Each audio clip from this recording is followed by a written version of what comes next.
നവകേരള സദസ്സിൽ നിവേദനവുമായി തമിഴ്നാട്ടിൽ നിന്നും മുനിസിപ്പൽ കൗൺസിലർ. കന്യാകുമാരി കൊല്ലങ്കോട് നഗരസഭയിലെ ജനപ്രതിനിധി ഫിറോസ് ഖാനാണ് നിവേദനമായി ജനകീയ മന്ത്രിസഭയുടെ മുൻപിലെത്തിയത്. നിവേദനത്തെക്കുറിച്ചും നവകേരള സദസ്സിനെക്കുറിച്ചും ഫിറോസ് ഖാൻ എന്താണ് പറയാനുള്ളതെന്ന് കേൾക്കാം. സുജൂറ്റി ബാബു തയ്യാറാക്കിയ റിപ്പോർട്ടിലേക്ക്. നമസ്കാരം. ഞാൻ വന്നിട്ട് കന്യാകുമാരി ജില്ലയിലെ കൊല്ലങ്കോട് മുനിസിപ്പാലിറ്റിയുടെ വാർഡ് കൗൺസിലറാണ്. അപ്പം ആവശ്യമായിട്ടാണ് ഇവിടെ ഇപ്പോൾ നവകേരള സദസ്സിലേക്ക് എത്തിയിരിക്കുന്നത്. ഞാൻ നവകേരള സദസ്സിൽ വരാനുള്ള കാരണം, നമ്മളുടെ പ്രദേശത്ത് ഒരു KSRTC ബസ് ഇതിനു മുൻപൊക്കെ ഓടിയിട്ടിരുന്നതാണ്. കൊറോണയ്ക്ക് മുൻപ് വരെ ആ ബസ് വന്ന് സത്തായിട്ട് ഓടിയിട്ടിരുന്നതാണ്. പക്ഷേ കൊറോണയ്ക്ക് ശേഷം അതിൻ്റെ ബസ് നിർത്തലാക്കി. അപ്പം അവിടെയുള്ള ജനങ്ങളൊക്കെ KSRTC ബസ് വഴിയാണ് മെഡിക്കൽ കോളേജിലായാലും RCC ആയാലും വണിക സ്ഥാപനങ്ങൾക്ക് വേണ്ടി പോയിട്ടിരുന്നത്. അപ്പോൾ കൊറോണയ്ക്ക് ശേഷം ആ ബസ് നിർത്തിയതാക്കിയത് കൊണ്ട് അവിടുത്തെ ജനങ്ങൾക്ക് ഭയങ്കര ബുദ്ധിമുട്ടായി. അപ്പം ഇലക്ഷൻ ടൈമിൽ ഞാൻ വന്നിട്ട് 2 വർഷമായി. അപ്പോൾ മാക്സിമം എന്നെ കൊണ്ട് പറ്റുന്നതൊക്കെ ജനങ്ങൾക്ക് വേണ്ടി ചെയ്തു കൊടുത്തിട്ടുണ്ട്. ഇപ്പോൾ എന്ത് പ്രശ്നമെന്ന് വെച്ചാൽ, നമ്മളൊന്ന് മാനിഫെസ്റ്റോയിൽ പറഞ്ഞിട്ടുണ്ടായിരുന്നു, നമ്മൾ പഴയ ബസ്സിനെ KSRTC ബസ്സിനെ തിരിച്ച് കൊണ്ടുവരാനുള്ള ട്രൈ നമ്മൾ ചെയ്യുമെന്ന് പറഞ്ഞിട്ടുണ്ട്. അപ്പം ഞാൻ വന്നിട്ട് ഈ നവകേരള സദസ്സിൽ വരുന്നവരുടെ പ്രശ്നങ്ങളൊക്കെ നമ്മളുടെ മുഖ്യമന്ത്രി മിനിസ്റ്റേഴ്സും തീർത്ത് കൊടുക്കുന്ന അറിഞ്ഞുകൊണ്ടാണ് ഞാൻ അവിടെ നിന്ന് മെനക്കെട്ട് തമിഴ്നാട്ടിൽ നിന്ന് നമ്മളുടെ മുഖ്യമന്ത്രി നേരെ കണ്ടുകൊണ്ട് നമ്മളുടെ പ്രശ്നങ്ങൾ സംസാരിക്കാൻ വേണ്ടി അവിടുത്തെ തമിഴ്നാട്ടിലുള്ള കൊല്ലങ്കോട് ജനങ്ങൾ, നമ്പാടിയിലുള്ള 11ാമത് വാർഡ് പ്രദേശത്തുള്ള ജനങ്ങൾ ഇവിടെ വന്ന് കേരള ബസ്സിനെ തിരിച്ചു കൊണ്ടുപോകണം ഒരു അപേക്ഷയ്ക്കായിട്ട് ഞാൻ ഇവിടെ വന്നിട്ടുണ്ട്. പ്രതീക്ഷയുണ്ടോ?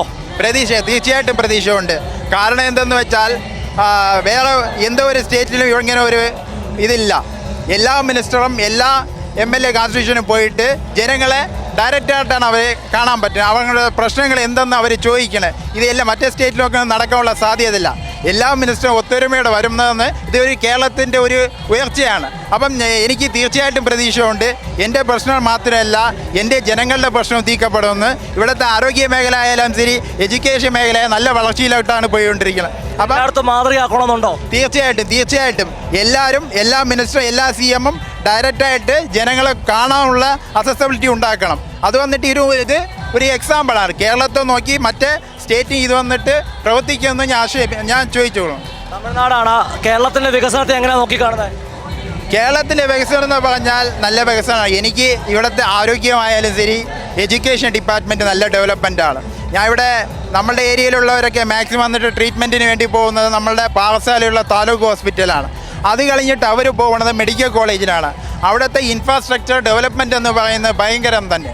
നമ്മൾ വേറെ സ്റ്റേറ്റിലേക്ക് കമ്പയർ ചെയ്യുമ്പോൾ ഇവിടുത്തെ ആരോഗ്യ മേഖല ഒന്ന് പെർഫെക്റ്റാണ്. അതുകൊണ്ടാണ് നമ്മളുടെ തമിഴ്നാട്ടിലുള്ള പർട്ടിക്കുലറായിട്ട് നമ്മളുടെ കൊല്ലങ്കോട് മാത്രമല്ല, കന്യാകുമാരി ജില്ലയിൽ നിന്ന് മാക്സിമം ജനങ്ങൾ വന്നിട്ട് ആശ്രയിക്കുന്ന ഒരേ ഒരു ഇത് വന്നിട്ട് നമ്മളുടെ മെഡിക്കൽ കോളേജ്, RCC, അതേപോലത്തെ കേരള ഗവൺമെൻറ്റിൻ്റെ ഹോസ്പിറ്റലാണ് അവർ അന്വേഷിച്ച് വരുന്നത്. അപ്പോൾ ഇതൊരു വളർച്ച തന്നെ. അതേപോലെ എഡ്യൂക്കേഷനും ഇവിടെയുള്ള ഇന്ത്യയിലെ എഡ്യൂക്കേഷനിൽ ബെസ്റ്റ് ആയിരിക്കുന്ന കേരളമാണ്. ഇതൊക്കെ മുൻമാതിരി. ജനങ്ങൾക്ക് കൊടുക്കേണ്ട അടിസ്ഥാനം എന്ന് പറയുന്നത് ഹെൽത്തും എഡ്യൂക്കേഷനുമാണ്. അത് ഇവിടെ കൊടുക്കുന്നുണ്ട്. വലിയ പ്രതീക്ഷയാണ് അല്ലേ? തീർച്ചയായിട്ടും എനിക്ക് പ്രതീക്ഷയുണ്ട്. എന്നാണ് അത് തന്നെയാണ് നവകേരള സദസ്സിലേക്ക് തമിഴ്നാട്ടിൽ നിന്നും പോലും കൗൺസിലർമാരെത്തുന്നു.